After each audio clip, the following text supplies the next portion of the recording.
Hola,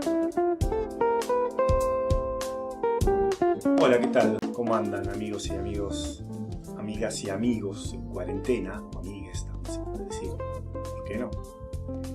Bueno, en este video vamos a tratar un tema sobre historia argentina, la hegemonía de Juan Manuel de Rosas en el siglo XIX, más precisamente en la primera mitad del siglo XIX.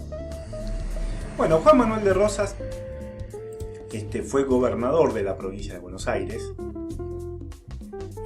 Si bien en esa época todavía no existía una constitución nacional, es decir, no existía una autoridad nacional que gobierne todo el territorio argentino, pero se puede decir la hegemonía porque él prácticamente tuvo un control sobre todo el territorio, de alguna manera, digamos, indirectamente, manejaba todas las otras provincias por medio de acuerdos y pactos, en el cual tenía casi el poder de representación de lo que era todo el territorio argentino. Aún sin existir la figura del presidente, él llevó a cabo la autoridad de todo el territorio, por lo menos ante naciones extranjeras, ¿no? Por eso se dice que fue tan importante el gobierno de Rosas en la provincia de Buenos Aires. Bien, acá tenemos un retrato de Rosas, después tenemos también el famoso billete de 20 pesos donde está retratado él. Y bueno, vamos a empezar a hablar rápidamente del primer gobierno de Rosas, como puse acá entre 1829 y 1833. Argentina venía de un conflicto bastante agudo que se había dado por la guerra con el Brasil y la presidencia de Rivadavia, que llevó a, digamos, que tenga que renunciar por el resultado de la guerra y otras cuestiones, digamos, porque no solo se había hecho una mala negociación con la paz con Brasil, sino porque además la constitución unitaria del 26 que había hecho Rivadavia había sido rechazada por el resto de las provincias del interior, y se había, digamos, esto había derivado en una situación conflictiva dentro de la misma Buenos Aires y las provincias, un periodo de anarquía en el cual había entrado, digamos, como una especie de guerra interna entre las provincias, ¿no? Sobre todo aquellos que pretendían un gobierno unitario, otros que pretendían un gobierno federal,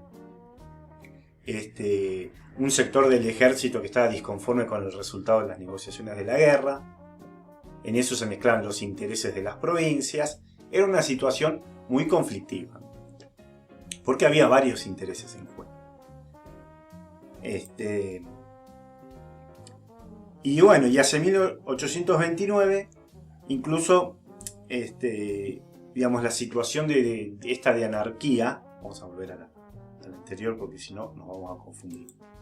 La situación de anarquía reinante que había en el país llevó a que en la provincia de Buenos Aires elijan a un estanciero, Juan Manuel de Rosas, un estanciero, un gran terrateniente de aquel entonces, el cual tenía, digamos, un ejército propio bastante grande y un poder y una influencia bastante grande dentro de la provincia de Buenos Aires. Y bueno, fue elegido Rosas para ocupar el cargo. Y fue elegido con la idea de que ponga orden, digamos, a todo este caos y anarquía que había producido los hechos que antes mencioné. Lo que necesitaba la legislatura de la provincia de Buenos Aires era una figura que impusiera el orden, vamos a decirlo así. Entonces eligió a Juan Manuel de Rosas.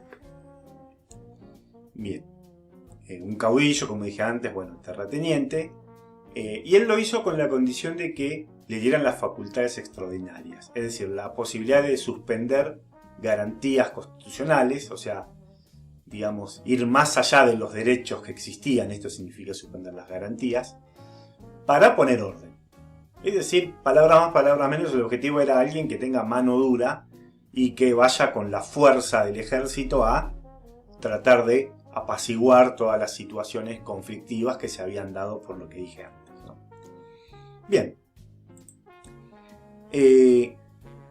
Hacia 1830, digamos, yo acá puse 29, pero ya en el 31 tenemos este mapa en el cual más o menos el territorio argentino estaba en esta situación. Había un territorio indígena, que es acá el blanco, es decir, cuando decimos indígena quiere decir que ahí habitaban pobladores originarios que no tenían relación con las autoridades provinciales, o prácticamente no tenían ninguna. Y después tenemos las provincias de color amarillo, que son aquellas que habían hecho el pacto federal para Buenos Aires, Santa Fe, Entre Ríos. Después se agregó Corrientes más adelante, con el objetivo de hacer una constitución federal. Y por otro lado estaban las provincias de color violeta, que son todo el resto, que lo que pretendían era un gobierno unitario, una constitución unitaria. Una constitución en la cual, como lo hemos dicho en otras ocasiones, haya un poder central que gobernara todo el territorio. Entonces, bueno, si bien Rosas logró pacificar la situación en la provincia de Buenos Aires, ideológicamente el país se encontraba dividido, como se ve en este mapa, digamos, ¿no? Así, en dos facciones irreconciliables. Bien.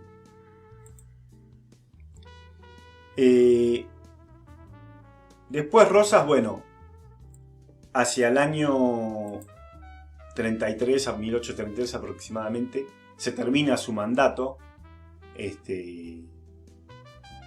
Se lleva a cabo una negociación para continuar con el gobierno de él. Él decide no hacerlo porque pretendía que se le extiendan las facultades extraordinarias y la legislatura no se la quiso dar.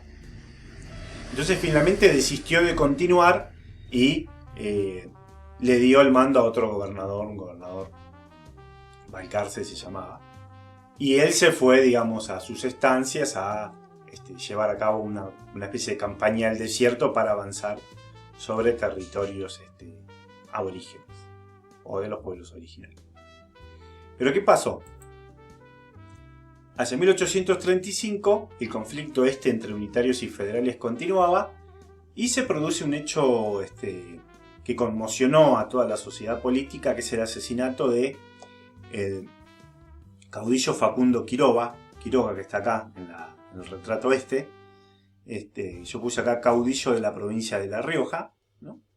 Fue asesinado en Córdoba mientras estaba de viaje, y esto conmocionó a todas las autoridades del territorio nacional, sobre todo las de la provincia de Buenos Aires. Porque bueno, Quiroga era un caudillo federal, fue asesinado por las fuerzas unitarias.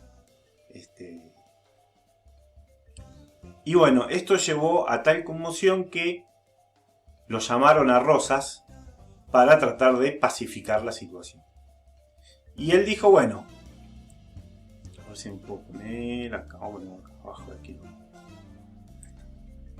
Bien, Rosas dijo, bueno, está bien, yo acepto el mando de un segundo gobierno, pero con la condición de que me den las facultades extraordinarias, que era suspender las garantías de las personas que pueden estar presas y demás, y además la suma del poder público, es decir, que él tenga todo el control del gobierno, que no haya una legislatura o un poder judicial como suele haber en todas las repúblicas, ¿no? Que él tenga el mando total de toda la situación. Bueno, finalmente se le otorga ese mandato. Y como dije acá, bueno, Rosas asume el cargo con facultades extraordinarias, como está escrito acá, y la suma del poder público. Es decir, no había división de poderes, sino que Rosas estaba al mando de todo el gobierno completo, por decirlo de alguna manera. Y a nivel nacional, también Rosas había logrado por medio de alianzas provinciales, sumar el apoyo para ser el representante ante las relaciones exteriores, es decir, Rosas, en nombre de la provincia de Buenos Aires, representaba los intereses de todo el territorio argentino, por más que no haya constitución, Y además estaba al mando del ejército federal, que era el ejército, en este caso del pacto federal, no de todo el territorio, que pudiera controlar levantamientos, ataques extranjeros o levantamientos internos, ¿no? Estamos hablando de los ejércitos de Santa Fe, Entre Ríos, Corrientes y Buenos Aires, ¿no? Es decir, controlaba el ejército y las relaciones con otras potencias. Bien. Bueno, ¿cuáles son los sectores sociales que apoyaban a Rosas? Tenemos, como todo político importante, tiene sus aliados y opositores. Aliados, vamos a correr el video ahí. Yo puse hacendados, que son los dueños de las estancias, comerciantes, grandes comerciantes, sectores populares urbanos, población negra. Acá yo puse una pintura de población negra, gauchos en una hacienda, digamos, la pulpería para representar un poco a los sectores populares, es decir, las clases más bajas que se habían visto beneficiadas económicamente con el gobierno de Rosas, sobre todo porque, bueno, Rosas había planteado, cuando llegó a su gobierno, una ley proteccionista en la cual se le cobraba a los productos extranjeros un impuesto, sobre todo a los productos que competían con producciones locales. Entonces eso hizo que la producción local, como en toda política proteccionista, creciera y generara mucho empleo, ¿no? Y entonces los sectores más bajos se vieron favorecidos por esto. Bien, y por otro lado estaba el sector opositor, que eran unitarios, algunos federales críticos, lo que llaman los federales dogmáticos, ¿no? Los unitarios ya sabemos por qué, porque eran las provincias que estaban en contra del sistema federal. Algunos sectores de federales críticos, sectores intelectuales, digamos, sobre todo aquellos sectores más republicanos, que estaban en contra de la idea de que un gobernador tenga la suma de todo el poder. Bien. Ahora, ¿cuál fue la actitud de Rosas hacia estos sectores? Bueno, todos aquellos que estaban en contra de Rosas fueron de alguna manera acallados o exterminados mediante, bueno, su propio ejército o casi su propia policía personal, vamos a decir, la mazorca, ¿no? La mazorca era un brazo armado que tenía Rosas. Acá tenemos un dibujo de un mazorquero, acá tenemos otro más, en el cual todos aquellos que estaban en contra de Rosas podían ser encarcelados o exterminados.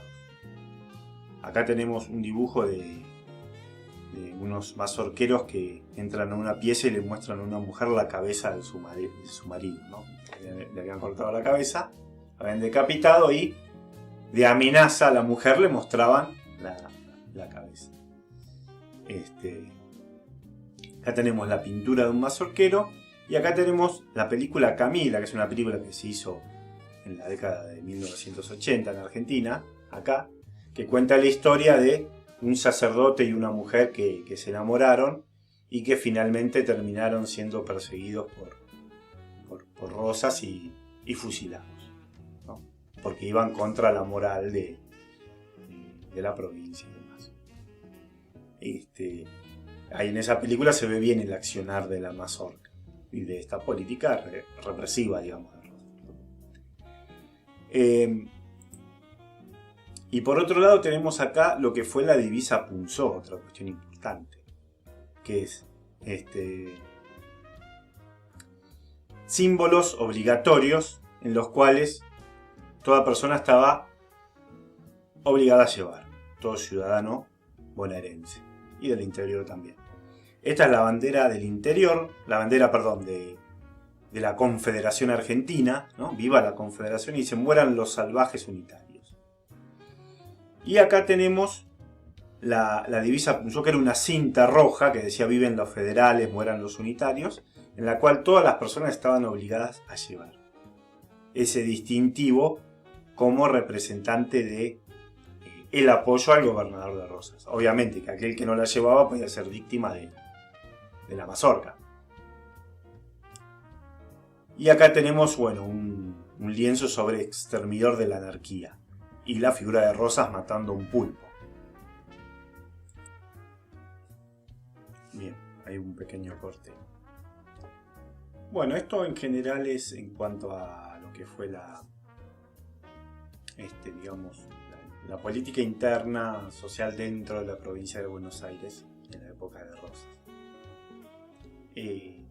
¿Cuáles fueron los acontecimientos más importantes o quizás el más significativo durante todo este periodo de hegemonía rosista, en el cual había logrado, bueno, cierta estabilidad política, o sea, su mano dura había logrado que no haya más rebeliones internas dentro de el territorio, el actual territorio argentino? Pero el problema era que,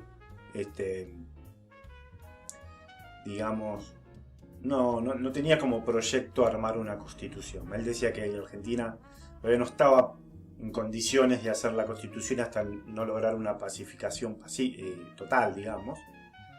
Entonces, con el paso de los años es como que logró una cierta incertidumbre y desconfianza de algunas provincias, incluso aliadas, ¿no? Por el hecho de que no llamara a hacer una constitución. Bien.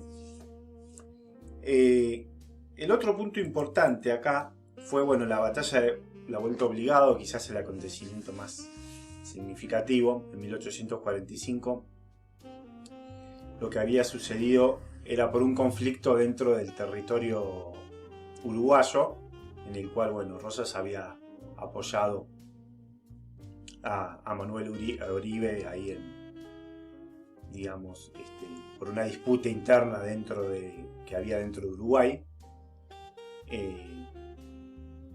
Y las fuerzas extranjeras, sobre todo Inglaterra y Francia más que nada, que estaban en contra de la intervención o del apoyo de Rosas a esta persona en Uruguay, lo que hicieron fue venir hasta Buenos Aires y bloquear el puerto. O sea, como amenaza a Rosas para que se retire sus influencias en Uruguay, las flotas inglesas y francesas bloquearon el puerto de Buenos Aires. No le dejaron comerciar con nadie de afuera. Bien. Y después lo que intentaron hacer estas fuerzas navales fue ingresar en el Río de la Plata para ir al norte hacia el río Paraná, las provincias interiores, hasta llegar al Paraguay, para abrir una vía de comercio. Obviamente, como estaban en conflicto con el territorio, con Buenos Aires, con Rosas sobre todo, no tenían el permiso de pasar. Y pasaron igual.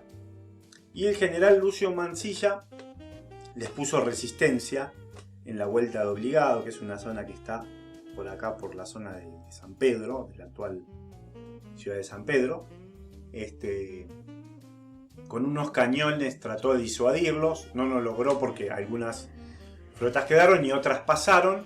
Finalmente no tuvo mucho sentido la excursión de los ingleses y franceses hacia el norte porque no encontraron con quién comerciar. Las provincias estaban del norte medias empobrecidas, no tenían un muy buen desarrollo. Entonces se retiraron, digamos, del territorio sin haber logrado su cometido. Finalmente después se fueron.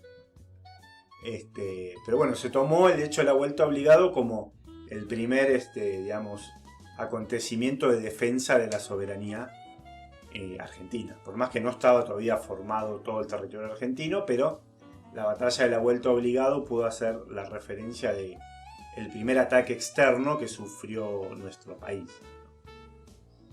Bien. Pasaron los años, 1850, y las provincias, no solo ya las del interior, las que pertenecían a la vieja Liga Unitaria, sino ya las provincias federales, algunas le empezaron a plantear la idea de hacer una constitución para elegir un poder ejecutivo propiamente dicho. Bueno, como Rosas no pretendía llevar en lo inmediato a cabo una constitución, el general Justo José de Urquiza, que era el gobernador de Entre Ríos, decidió levantarse y desobedecer a la Confederación Argentina. Por lo tanto, desobedecer a Rosas. Y lo que hizo fue armar un ejército para llegar hasta Buenos Aires y enfrentar al gobernador que se oponía a la Constitución Nacional. Para eso, digamos, contó con el apoyo de otros ejércitos, el ejército de Santa Fe, después se sumó Corrientes, o sea, todo lo que fue el litoral, el actual litoral, y consiguió el apoyo de Brasil y Uruguay, que por distintas razones terminaron apoyando a Urquiza, ¿no? Tanto Uruguay como Uruguay, bueno, por el conflicto que había sucedido, que Rosas había apoyado a Oribe, ¿no? Entonces los opositores a Oribe no lo querían a Rosas, por lo tanto mandaron el ejército para combatirlo, y Brasil porque tenía interés también en el comercio del Río de la Plata. Y quería que se establezca un libre comercio sin proteccionismo. Digamos, por diversos intereses se formaron un ejército gigante llamado el Ejército Grande, al mando de Urquiza, en el cual estaban las provincias de, como dije antes, Entre Ríos, Santa Fe, Corrientes, Uruguay y Brasil. Y el 3 de febrero del 52, en la batalla de Caseros, en la zona de la actual ciudad de Caseros, ahí en el partido del 3 de febrero, se llevó a cabo la batalla de Caseros, en la cual finalmente triunfa el ejército grande de Urquiza. Acá tenemos un par de pinturas sobre el ejército, sobre la batalla de Caseros. Y se produce lo que se llama el fin de la hegemonía rosista. Rosas finalmente, bueno, renuncia a su cargo de gobernador y abandona el país y se va a Europa y finalmente muere en el exilio. Pero bueno, lo importante acá de Rosas es que llevó a cabo un gobierno entre las sombras, digamos, pues no había un poder ejecutivo, pero sí tuvo la hegemonía total del territorio argentino durante gran parte en las décadas, lo que fue la década del 30 y del 40. Finalmente, después, cuando termina el periodo rosista, después al año siguiente se hace la Constitución y ya empieza otra historia distinta, en la cual aparecen otros conflictos y otros actores nuevos, etcétera, etcétera. Bueno, espero que les haya sido útil y comprensible este video. Un abrazo a todos y a todas.